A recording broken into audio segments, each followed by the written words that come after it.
College छोड़ने के बाद श्री सिद्धांत सरस्वती कुछ समय घर पर रहे और श्री भक्ति विनोद ठाकुर की मशहूर किताब जैव धर्म के लिए डिक्टेशन लेकर उनकी मदद किया करते थे। जुलाई 1895 में त्रिपुरा के राजा महाराज वीरचंद्र देव वर्मा माणिक्य बहादुर ने श्री भक्ति विनोद ठाकुर को राजधानी अगरतला आने का न्योता दिया। श्री सिद्धांत सरस्वती इस यात्रा में उनके साथ गए। 4 दिन के प्रवास के दौरान श्री भक्ति विनोद ठाकुर ने राजमहल में प्रवचन दिए। नाम तत्व यानी कि पवित्र नाम का दर्शन और चैतन्य लीला यानी कि श्री चैतन्य महाप्रभु की दिव्य लीलाओं पर उनके अनोखे प्रवचनों से राजा और उनके दरबारी विद्वान बहुत प्रभावित हुए। श्री सिद्धांत सरस्वती को इस दौरान यह सही नहीं लगता था कि वे आर्थिक सहायता के लिए अपने पिता पर निर्भर रहें। यह समझते हुए श्री भक्ति विनोद ठाकुर के चौथे बेटे श्री कमला प्रसाद, जो महाराज वीरचंद्र देव के दीवान यानी मुख्यमंत्री के रूप में काम करते थे, ने श्री सिद्धांत सरस्वती का परिचय राजा से करवाया। फिर राजा ने उन्हें राजा रत्नाकर, त्रिपुरा के शासकों की जीवनियों की एक किताब के सब एडिटर के रूप में नियुक्त किया।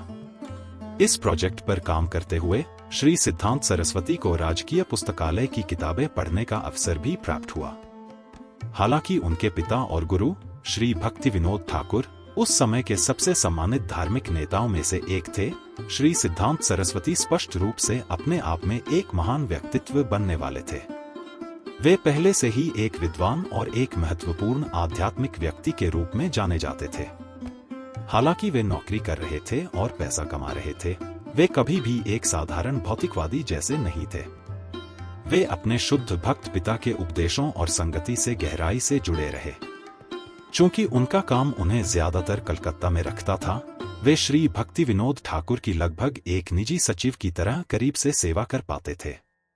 जबकि उनकी उम्र और स्थिति के अधिकांश युवा पुरुष परिवार और करियर बनाने पर ध्यान केंद्रित कर रहे थे, श्री सिद्धांत सरस्वती का सिर्फ एक लक्ष्य था, कृष्ण की सेवा करना। वे घरेलू जिम्मेदारियों के बिना अपना जीवन इस सेवा के लिए समर्पित करने के लिए दृढ़ थे। 1896 में शासक राजा के गुजरने के बाद नए राजा ने श्री सिद्धांत सरस्वती को युवा राजकुमारों को बंगाली और संस्कृत पढ़ाने का काम सौंपा। 1 साल बाद उन्हें कलकत्ता में त्रिपुरा सरकार के सचिवालय के प्रबंधन की जिम्मेदारी दी गई। अपनी ईमानदारी और कौशल से उन्होंने राजा को बहुत प्रभावित किया, खासकर राजकीय कार्यालयों में व्यापक भ्रष्टाचार को उजागर करके और खत्म करके। इस दौरान श्री सिद्धांत सरस्वती ने एक वरिष्ठ सरकारी अधिकारी के गलत विचारों को भी सुधारा, जो मायावाद दर्शन का पालन करता था। इस अधिकारी ने श्री जयदेव गोस्वामी के गीत गोविंद की गलत आलोचना की थी और गलत धारणाओं के आधार पर वैष्णवों पर हमला किया था। श्री सिद्धांत सरस्वती ने दृढ़ता से उनकी गलत धारणाओं का खंडन किया। श्री सिद्धांत सरस्वती ने 1905 तक विभिन्न भूमिकाओं में राज परिवार की सेवा की। हालांकि वे सरकारी कार्यालयों में व्यापक भ्रष्टाचार, ईर्ष्या और बेईमानी से गहराई से निराश हो गए, जो सुधारना असंभव लगता था। नतीजतन उन्होंने अपने पद से इस्तीफा दे दिया। उस समय के शासक राजा श्री राधा किशोर माणिक्य बहादुर ने उन्हें पूरी पेंशन की पेशकश की, जिसे उन्होंने 1908 तक स्वीकार किया लेकिन बाद में त्याग दिया। बाद के वर्षों में त्रिपुरा के राजाओं ने मायापुर में योगपीठ मंदिर को मासिक भत्ता देना शुरू किया। कई महीनों तक श्री सिद्धांत सरस्वती वृंदावन में राधारमण घेरा में रहे, जहां उन्होंने शास्त्रों का अध्ययन किया और खुद को भक्ति संस्कृति और माहौल में डुबो दिया। उनके पिता श्री भक्ति विनोद ठाकुर का राधारमण गोस्वामियों से, विशेष रूप से मधुसूदन गोस्वामी से घनिष्ठ संबंध था। साथ मिलकर वे पश्चिमी और उत्तरी भारत में यात्रा करते थे, वैष्णववाद के सच्चे सिद्धांतों को स्थापित करने और व्यापक गलत धारणाओं का खंडन करने के लिए सार्वजनिक चर्चाएं करते थे। 1896 से शुरू करके श्री सिद्धांत सरस्वती ने 3 ज्योतिष प्रकाशन शुरू किए और संपादित किए, मासिक पत्रिकाएं बृहस्पति बंगाली में और साइंटिफिक इंडिया अंग्रेजी में, और एक पंचांग जिसे भक्ति भावना पंजिका कहा जाता था। सूर्य सिद्धांत की अपनी व्यापक रूप से प्रशंसित प्रस्तुति के बाद उन्होंने अन्य प्राचीन ज्योतिष ग्रंथों का अनुवाद और टिप्पणियां लिखना जारी रखा। 1897 में श्री सिद्धांत सरस्वती ने कलकत्ता में उन्नत ज्योतिष शिक्षा प्रदान करने के लिए भक्ति भवन में सारस्वत चतुष्पाठी की स्थापना की। इसने एक लंबे समय से चली आ रही जरूरत को पूरा किया, क्योंकि बंगाली छात्रों को पहले ऐसी पढ़ाई के लिए बनारस जाना पड़ता था। उनकी अकादमी ने न केवल कॉलेज के छात्रों को बल्कि कई बेहद सम्मानित विद्वानों को भी आकर्षित किया। कुछ तो इतने बुजुर्ग थे कि उनके पिता भी हो सकते थे।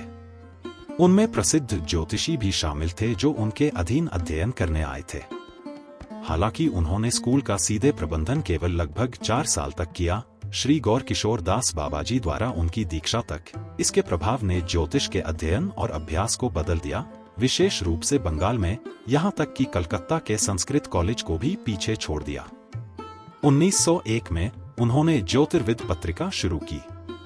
बाद में प्रसिद्ध ज्योतिषी नंदुलाल विद्यासागर के साथ उन्होंने श्री नवद्वीप पंजिका प्रकाशित की। इससे श्री जगन्नाथ दास बाबाजी महाराज की इच्छा पूरी हुई, जिन्होंने श्री भक्ति विनोद ठाकुर को शुद्ध भक्ति के भक्तों के लिए विशेष रूप से एक पंचांग की आवश्यकता के बारे में बताया था। उस समय उपलब्ध एकमात्र पंचांग स्मार्त, अनुष्ठानिक परंपराओं और सर्वव्यापी हिंदुवाद से प्रभावित थे। जैसे श्री जीव गोस्वामी ने प्रत्येक व्याकरण केस को भगवान हरि के एक नाम से जोड़कर श्री हरिनामामृत व्याकरण की संरचना की, श्री सिद्धांत सरस्वती ने हरिनाम की महिमा के लिए श्री नवद्वीप पंजिका को डिजाइन किया। उन्होंने प्रत्येक महीने, पखवाड़े और दिन को विष्णु के नामों से जोड़ा, साथ ही वैष्णव त्योहारों की तारीखें, संस्कार के समय और गतिविधियों के लिए शुभ अवधि भी सूचीबद्ध की। उन्होंने ज्योतिष के अनुसार अपनी यात्राओं की सावधानीपूर्वक योजना बनाई। श्री सिद्धांत सरस्वती की भक्ति के प्रति समर्पण उनकी सबसे महत्वपूर्ण प्राथमिकता बनी रही, जो कभी भी ज्योतिष के अध्ययन से प्रभावित नहीं हुई। निर्णय लेने में उन्होंने ज्योतिषीय गणनाओं से ऊपर श्री भक्ति विनोद ठाकुर के मार्गदर्शन को महत्व दिया। इसी तरह, हालांकि उन्होंने श्री P.N. बागची के पंचांग में त्रुटियां पाईं, उन्होंने इसे केवल इसलिए स्वीकार किया क्योंकि श्री भक्ति विनोद ठाकुर ने ऐसा किया था।